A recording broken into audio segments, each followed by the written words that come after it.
Well,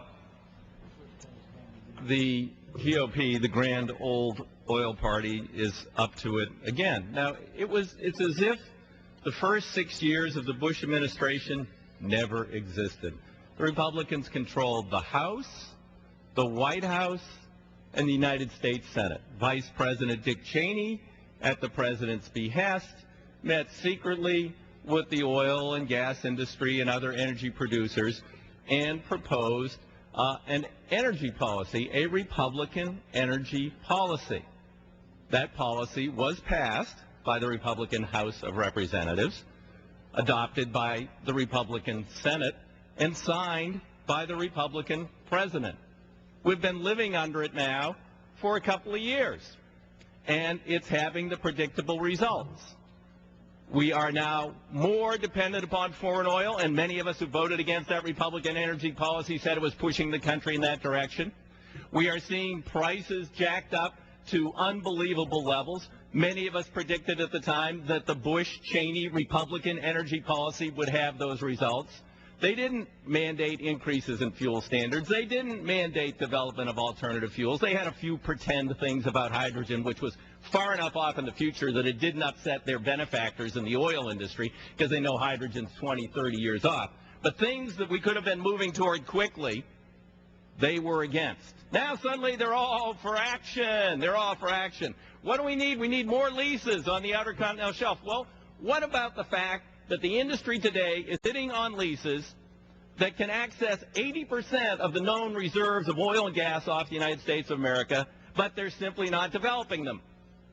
Now, the industry says, well, they just don't have enough deep water drilling rigs and other things.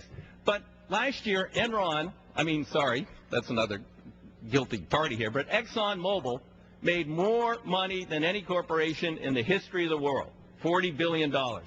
And what did they do with two-thirds of their profit? Did they put it into new supply? Did they put it into new drilling equipment? Heck no. They bought back their own stock to enrich their board and their execs. The president who retired got a $400 million retirement, and he bought an oil field in Africa with his retirement.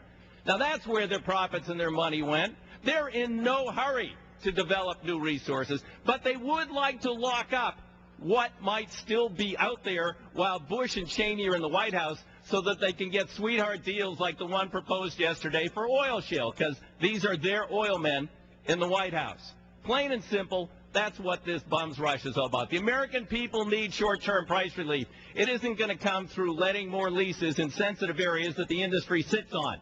It would come from breaking the back of the speculators, something they don't want to do. Closing the Enron loophole. Remember Ken Boyle, head of Enron from Texas, the president's biggest political benefactor throughout his entire life? The Enron loophole